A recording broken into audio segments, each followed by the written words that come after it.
All right, here we go. Um, I think it's sort of a while. It's been a while since we've been together. Culture Gone Bad is back. And I think it's the last one for this year, probably. A bit of a wrap up for the season finale, right? Um, right. So what a year it has been. It's been a very fruitful year for our Oh, podcast. it was. We recorded less than previous years, but we had probably more response Succulent. than previous years. Yeah, yeah, yeah. Yeah, Yes. I wish we both had more time to be more consistent and benefit from all these, yeah, positive things a bit more. Yeah. Positive feedback, negative news. Yes, exactly. Very bad news. Um, well, red carpet dressing. The concept of red carpet, it's very much about showing something inaccessible, right? Because celebrities are supposed to be dressed in a glamorous, aspirational fashion, which creates a stimulus for us to dream. Like, let's look back into 1930s, right? The idea of bias cut and with glamorous dresses and celebrities creating this dream for us to look at. However, this month it somehow has been killed with Rita Ora wearing Primark red carpet dress, which I think you can buy in Primark for like, I don't know, 16 or 30 pounds. Yeah. And I realized it's linked to her launching her own collection for Primark because we obviously know Rita Ora is a fashion guru and her background in fashion and highly sophisticated taste obviously makes her a perfect candidate for collaboration with Primark. Like, who else? Yeah. Did you see the collection she made for Primark? Yeah, it looks very uninspirational. Well, I mean, it just Primark with Rita Ora name on it. You know, something about Rita Ora celebrity, and you tell me like your opinion after that. But I remember a few years back, I read an article.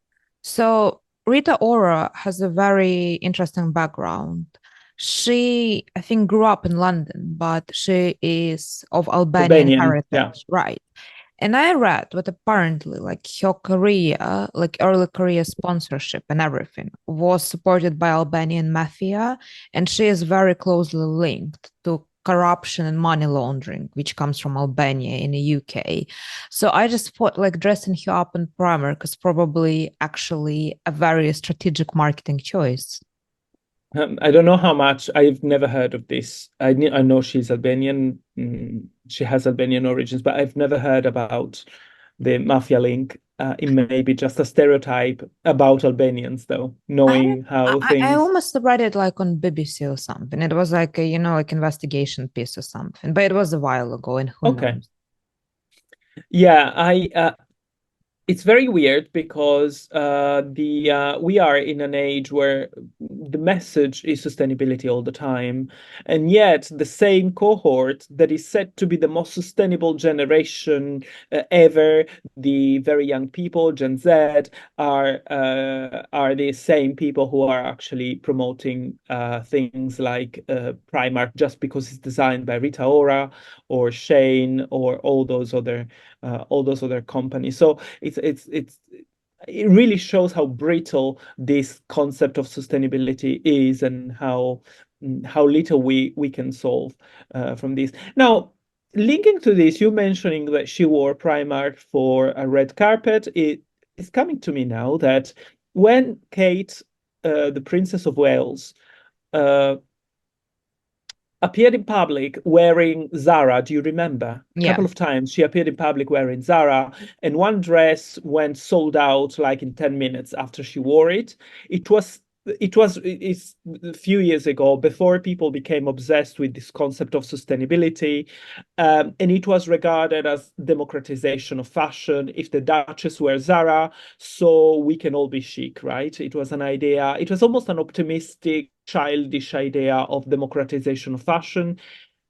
today, she every now and then she still does it, but nobody applauds because that is not viewed as a democratization. That is viewed as something unsustainable. And therefore, today, I think a new form of elitism is emerging, which is the elitism of that is grounded on moral righteousness. So I don't wear Zara because it's not sustainable, which creates a new elite in a way. Now, the fact that Rita Ora is wearing this brand really this brand on the red carpet. I mean, red carpets are already have been fact for a while, right? Not trying to give you the best dress or the sexiest dress as they used to be once, but trying to give you a spectacle, or I don't know, a But parade at of least it used to be monsters. designer spectacle, right? It used to be something not Yes, available to yeah, everyone.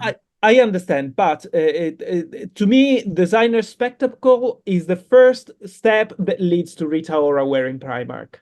Because the point is not a beautiful dress. The point is the newness, is the craziness, and the craziness begins with designers, and down the path you've got Rita Ora wearing Primark and doing something that was never done before. Right. So there is this idea of the unexpected, and the unexpected starts with designers and with Primark. She abolished the last taboo. Okay, designers have abolished some taboos, and she abolished the last taboo, which is Primark. So I think there is a continuity between spectacles created by designers and Primark created, because that was the last taboo. Every other taboo was already abolished by designers, right? So I think red carpets are becoming so predictable in a way that it really doesn't surprise me. But the fact that young people are ready to forget about how unsustainable Primark is just because Rita Ora designed it, that's an interesting thing to me. Probably also highlights this new trend in fashion, which turned into this banal trend, which I think everyone is writing about. And I read an article in Business and Fashion of fashion and what they say. For example, the collection of Balenciaga in LA, or if you look at any advertising campaigns of Gucci or who else? Bottega Veneta last campaign. They now create this paparazzi style aesthetic, which looks like a celebrity or anyone living in a big urban city getting around where like they like traveling somewhere, going somewhere, fetching their coffee. And it looks like it's just a snapshot, which was not created on purpose. And this is this level of something which is premium designer, but at the same time, it's nothing glamorous. It's very everyday, basic um, event. And this banal fashion is everywhere. And maybe, this Rita Ora Primark suddenly doesn't seem so strange because actually now we look at Bottega Veneta. And if you look last season, their campaign was very glamorous, very aspirational. It was all about with sophisticated women. Now it's all about celebrity getting their coffee from Starbucks on their way to wherever they're going. And it's all a little bit banal and sad. Yeah, also Balenciaga had a campaign like that a couple of years ago with celebrities. I remember one picture with Stella Tennant dressed in Balenciaga. The campaign was Stella Tennant tried to avoid paparazzi, Yeah, dressed but in everyday clothes. yeah, fashion always like likes this sort of like paparazzi style, but now obviously I think it's becoming even more widespread. And Balenciaga even did the whole collection, their last presentation, which looked like literally people walking around the streets of LA, celebrities Yeah, walking around the street. so this stimulates two ideas in me. One is that we have seen that fashion, probably the biggest change in fashion over the last 15 years has been the complete erosion of codes. So there is no formal fashion and informal fashion. The two are blurred together. We have seen this a lot with obviously with Gucci and Balenciaga, but also with Off-White and Vetements, that they mixed things for the red carpet with sportswear, this blurring of things. And we know that in fashion, when anything goes, nothing matters. If you can wear trainers on a red carpet, is because wearing trainers or high heels doesn't matter anymore. So more freedom means less meaning rather than more meaning. It's very paradoxical. And we have seen this in red carpets. So this almost everydayness of fashion that is blurring with glamorous fashion. So glamour cannot exist anymore in this situation, right? Because glamour is always mixed with sportswear and things that are the opposite of glamour, really. So it's more about blurring the codes. At the same time, everybody wants to be a celebrity in an individualistic society. In a society driven by individualism, everyone wants to be a celebrity. I also read this article. I think they mention even that normal people try to get those kind of fake snapshot to post on social media, where they pretend to be celebrities having coffee and being photographed.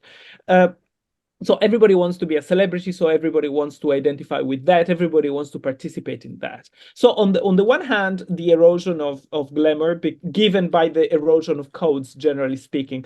On the other, this putting on the pedestal success and fame, not as a result of value and quality and talent, but just having them, just being born with them, just having them as a birthright almost.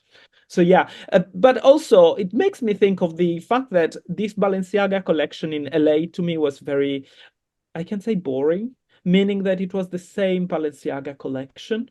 And I've got a suspicion when contemporary designers pay so much attention to the show, it's because they run out of ideas. It's like the when the swan sings before death, right, in the Swan Lake. So it's, if you remember, the one of the last collections by Alessandro Michele was in LA. The collection was boring, was always the same Gucci collection. Beautiful clothes, but boring idea. And it was in LA. And this was in LA, boring collection. The only thing we could talk about was, in fact, in terms of newness, was in fact the streets where the collection walked. So I think there is even this element.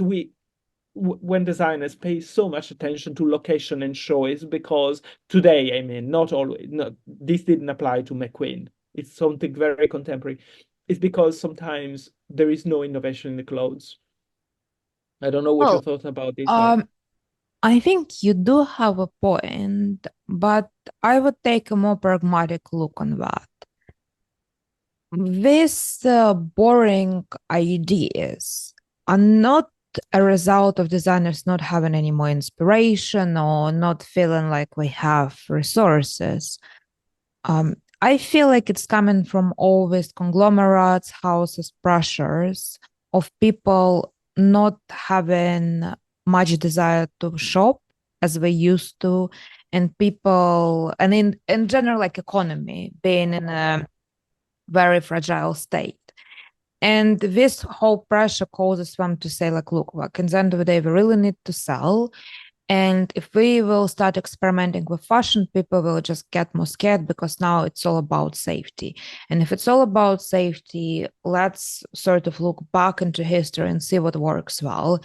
And we probably all look back to, the standard blueprint of Edward Bernays and his concept of celebrity and PR and marketing.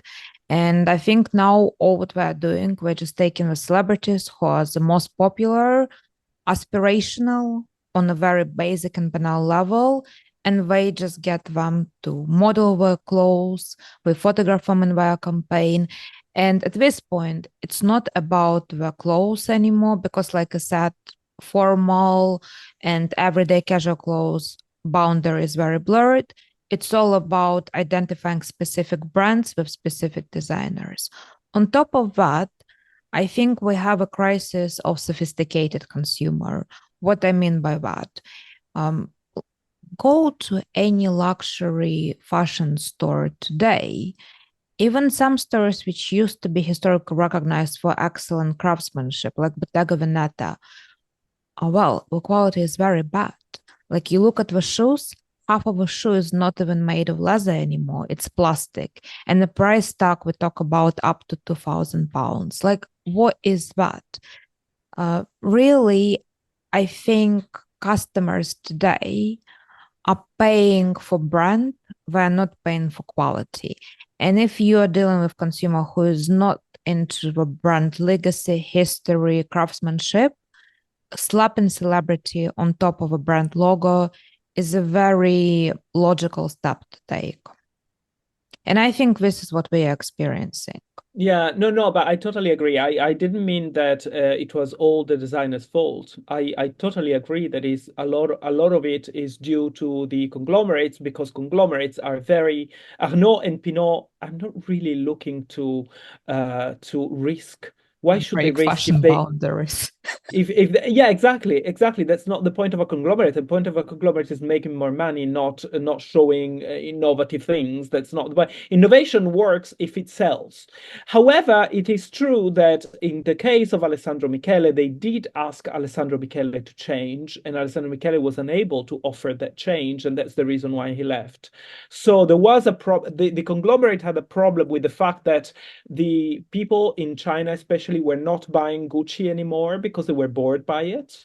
And my feeling is that the Balenciaga may soon risk the same fate if they don't change a little bit, because it's becoming someone else will come along, which will sell more. I think the other thing that you say about Bottega is very true and very interesting. I cannot speak about the quality because I didn't go into the store to check it recently, but I know Bottega pretty well as a luxury house because I wrote my dissertation on Bottega as an example of luxury house. And I think there's a big divide between what luxury is and what fashion is. Fashion needs to change all the time. Luxury is not concerned with change as much as it is concerned with quality. So that's a major difference. And I think after Daniel Lee, Bottega Veneta realized that they could use their luxury status, but become a fashion house based on, the flashy campaigns and stuff. So that may have been one of the reasons that they transitioned from a pure luxury house based on super high quality to a fashion house trying to offer new inspirations and stuff. It really surprises me what you say because Mathieu Blazy has been focusing on manufacture and leather manufacture a lot in his collection. So it really surprises me. But yeah, Oh, it's I totally trust you if you say so because I didn't go to check well, I mean, I don't recently. think Bottega is just one example.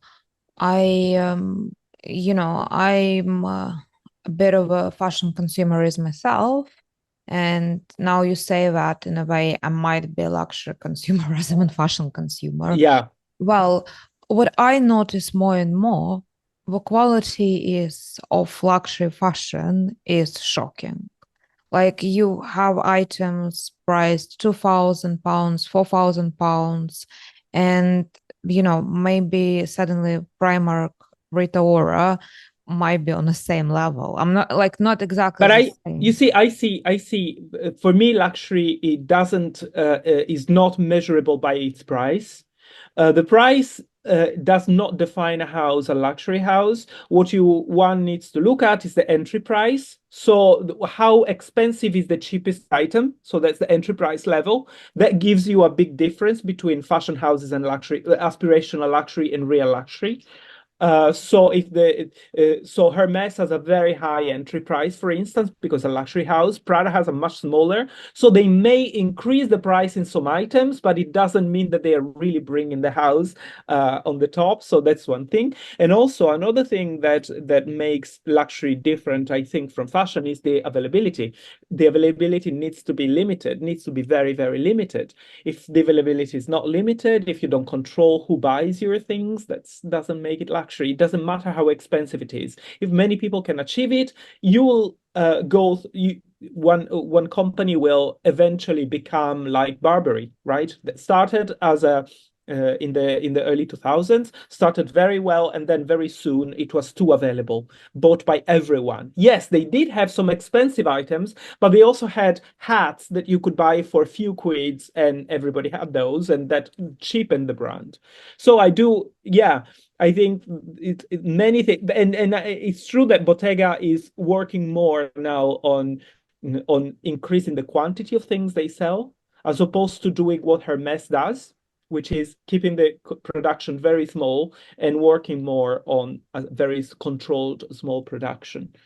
So Yeah, yeah, you're right about the price and quality. What I meant is people are ready to pay yeah, £4,000 for very badly made product just because it's fashionable or it's trendy or yeah. it's associated with a specific name.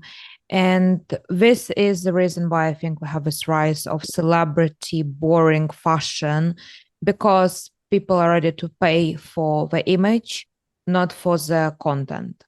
Yeah, and you're right. People are not educated to quality. That's the main thing. Now, if you look at the traditional theories of trends diffusion, like the trickle-down theory that everybody quotes and knows, trickle-down theory initially was based on a concept, the concept that at the top of the pyramid, you've got the ruling class, and then, so the upper classes, and then you've got the other classes below. Now, this system has changed. There is still a fashion pyramid, there is still a trickle down system, but at the top, you don't have the upper classes anymore because they are not the ones dictating taste. You have the elites. And the elites don't necessarily need to be upper class. The elites today are Rita Ora and Kim Kardashian, and they are not upper class. They are just privileged people from the lower classes. So that change means that the people dictating taste to society are not people who understand quality, are people who only understand what is fashionable right now, but not what is quality right now. So I think there's a big difference between today and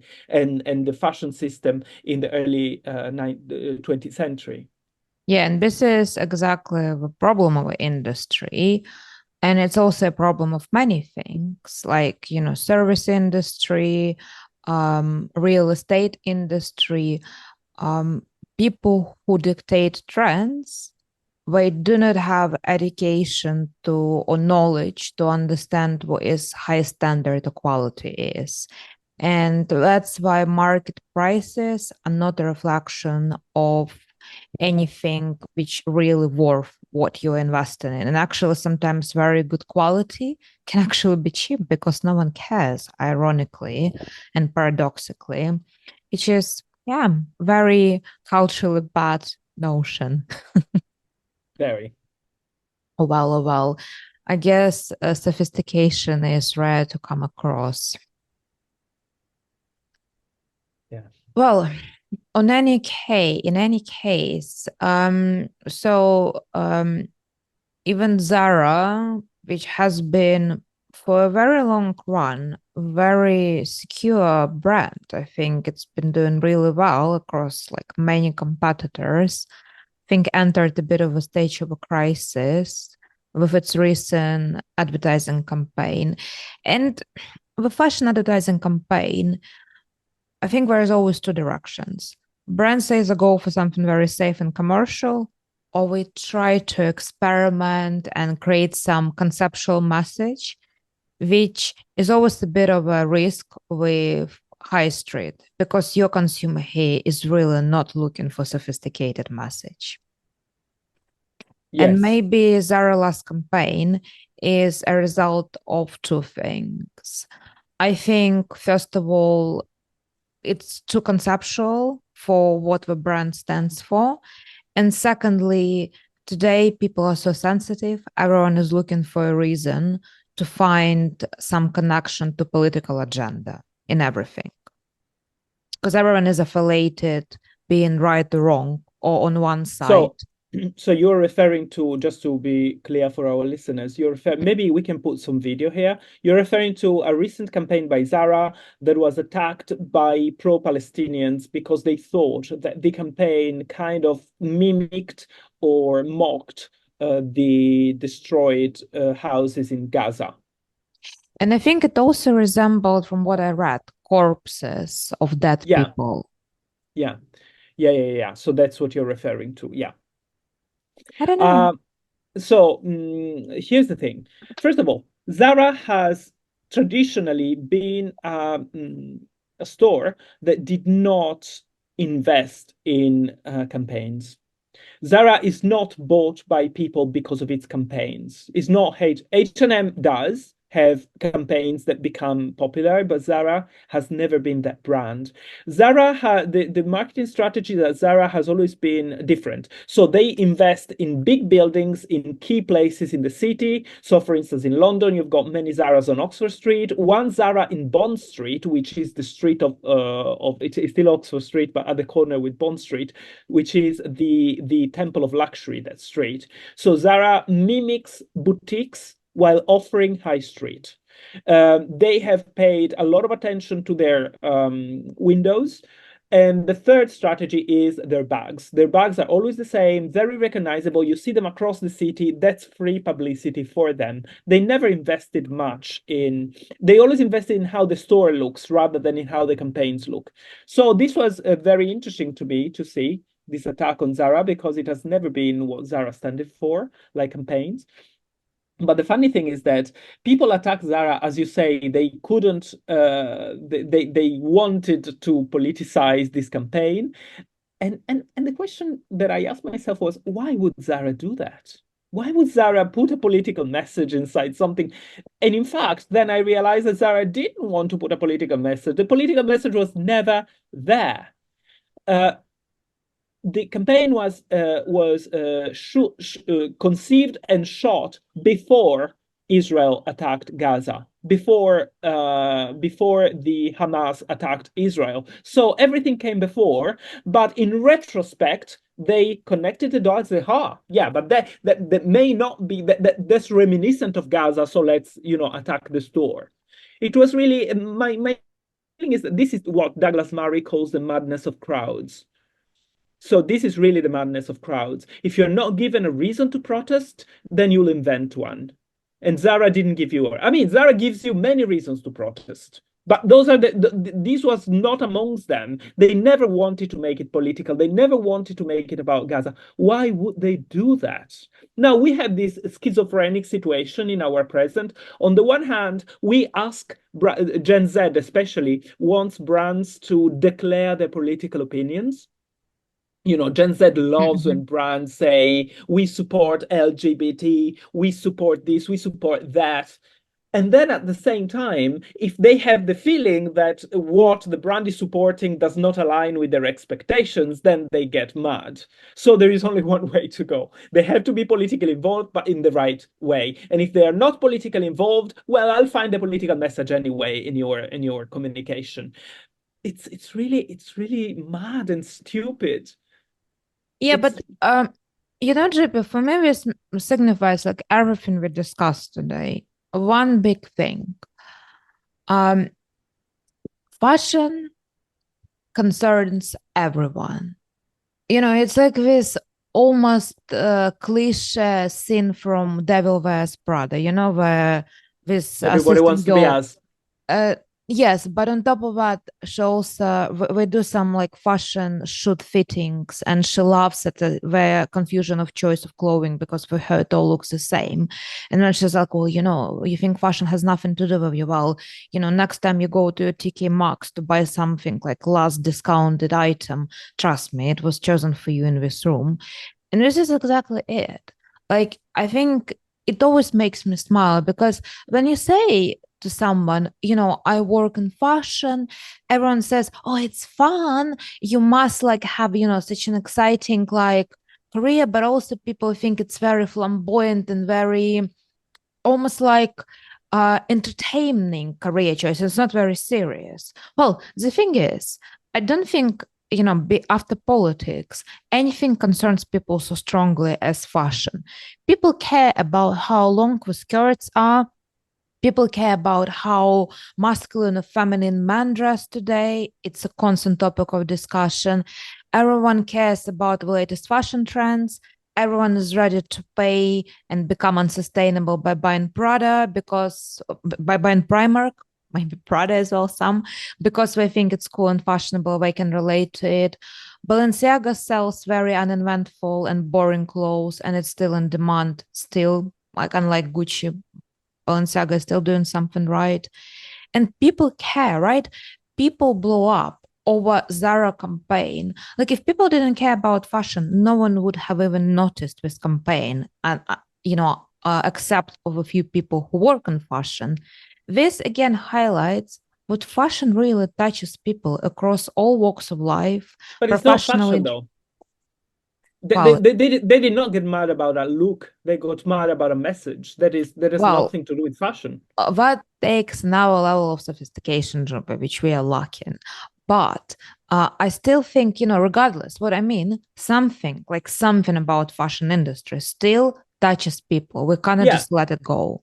and I did give myself an interpretation about this because I kept thinking, why did people Mhm. attack Zara over Gaza, which was never meant to be? And then I realized that the Arab-Israeli situation, I don't know if you tried to read a little bit about it over these past months, or I mean, I'm interested in the subject, and the more I read, the less I understand. I'm not. I don't mean that I don't have an opinion. Obviously, I do have my own opinion, but the facts are so many and so difficult to understand that is very. It takes a lot of, as you say, sophistication to understand to form a proper opinion about these facts, right? Because the more you learn, the more your opinion, whatever it is, it's shaken. Because you see that there is glimpses of rights and truths in both sides, okay, and people don't want complexity. So it's if the situation is too complex to be understood, like you look at the news and you can't make up your mind, it's very difficult to understand all the intricacies of things. Uh, and to look at the past as well, then it's much more easy to come across as morally righteous and to come across as morally good just by attacking Zara for the wrong message. So it flattens everything. I think it's because of our lack of sophistication in understanding complex problems that the easiest thing we can do is to attack a fashion brand for it, because it puts us in the right side, the right, so to speak, side of the debate with minimal effort. And who cares if this is not what the brand wants to say? It's still an opportunity for me to show how good I am in siding with the right, with the right side, right? So and flattening everything. So I think the reason why people privilege Zara in this case is not so much because they like fashion, but it or probably also that fashion, as you say, is very pervasive, but mostly I think it's because it's easy to attack that rather than sitting down and trying to read and try to look at all the intricacies of the problem, and trying to form a real round opinion about complex facts. Well, yeah, we like simplicity, right? That's why conspiracy theories are so popular because we make uh, complex things very easy. Exactly. Um, what's your artwork for today, Jupi? Oh, my artwork for today. Did you think about one? You know what? I was thinking because it's actually something very tricky today to pick one. I was thinking about Richard Prince. His sort of pop art reappropriation, determined techniques of taking social media images and then sort of showing how fake and superficial everything is. I was thinking about that because he is a little bit annoying, and all of what we have been discussing is very superficial and annoying somehow. But I also was thinking about sophistication, and sophistication comes in pre-industrialization period history somehow. And well, I was at National Gallery this week yet again to see wonderful Flemish portraits of Franz Hals and um, Flemish merchants from 17th century in their luxurious garments, yeah, embroideries, their black, wonderful silk gowns as well, and brocades. And I was thinking, this is sophistication. Yeah, that's what we And, lack today. and this is exactly what I do not see anywhere today. And I almost wish, we would learn to appreciate quality and real luxury, which requires actually effort and understanding. And I find it very ironic because somehow true luxury was worn by merchants in at that historical period. It was not aristocracy. Well, yes, but they were extremely rich merchants. Yeah, but we also have extremely rich Rita Ora and Kim Kardashian who Oh somehow yeah, yeah, yeah, yeah, yeah, don't yeah. even I have see, I see. Yeah, 1% of this yeah, sophistication. This is yeah. exactly what we said. Money somehow have shifted away from no association with quality or value, and they just turned into ability to buy. I mean, we got to remember that our beloved capitalism was not born from aristocracy, was born from merchants, was born from from the Protestant bourgeoisie, not from the Protestant aristocracy, because they were the ones who invested in quality rather than in trashy things. So, what's your artwork? So your description of, on the one hand, pop superficiality and Flemish sophistication made me think of something that touches both those things: contemporary sophistication on the one hand, but also frivolousness, ephemerality on the other. And it's the work of, Mark Quinn, the Mm, yeah, self-portraits by Mark Quinn, the ones made with his own blood. with blood. So yeah, so he did every 5 years. Mark Quinn takes some blood from his veins, and this is frozen into a mold with the his own face. So he takes an imprint of his face. He takes the shape of his face in a silicon, puts the blood inside, then removes the mold, and the blood becomes a sculpture with his own face. And Mm. every 5 years he does it, recording the process of aging, and it's always his blood. Now, obviously, this sculpture is a very innovative approach to sculpture because it's a sculpture that it needs to be kept inside the fridge, and if the fridge it loses energy, the sculpture dies. So there is this idea of ephemerality there, but at the same time, a very deep idea of tracking the passage of time. So I think that reflects very well what I've been talking about, because on the one hand, you have this depth that is only found in the surface of things, in shallowness. When you analyze shallowness, it can reveal a lot about your society. At the same time, it really shows something that seems very solid, and then it can melt away very, very easily. So I think Mark Quinn's self-portraits are my go-to artwork for today. Wow, Drippy, that's very deep. That's very deep for such a shallow episode. Well, there's nothing deeper than the surface, my darling. Well, I think there's nothing deeper than the depth of shallowness. I would think so. That's what we are about, right? Yeah, indeed, indeed. The depth of lack of sophistication, it's endless. Yes. Well, Drippy, any final thoughts on this year? What sense do you make of this whole year? 2023. I don't know. I didn't have time to stop and think, so I barely had time. So I really don't know. I only worked this year, so but it seems to me that in a way, the craziness of 2020 from 2020 to 2022 is vanishing away. Okay, we care about deeper things now than we used to. We've got not deeper things, sorry. We have more important preoccupations. We before it was more about everything is offensive, oh my gosh. And now the fact that we are in the middle of two big wars has made us go back to things that really impact our everyday lives. So I think that, yeah, something is changing. We are not ready to accept the craziness of, yeah, of being offended by everything so easily anymore. I think society is becoming tired of that. I think maybe that's a good sign. I don't know. What do you think? Not Drippy, I feel like people actually getting only crazier and weirder. And Living in the UK, I do think we need to work on improving many things, and it should start with acknowledging good things we have in the past, addressing problems we have today. But I sometimes feel like we've done so much damage to our world in recent years.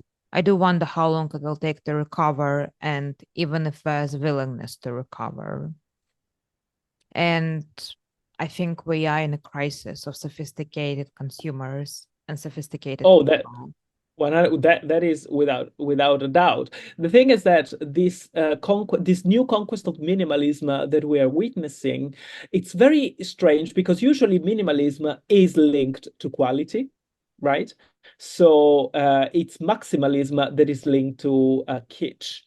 And somehow this is happening only up to a point now. So we have minimalism, but we don't have the same degree of Minimal sophistication. quality.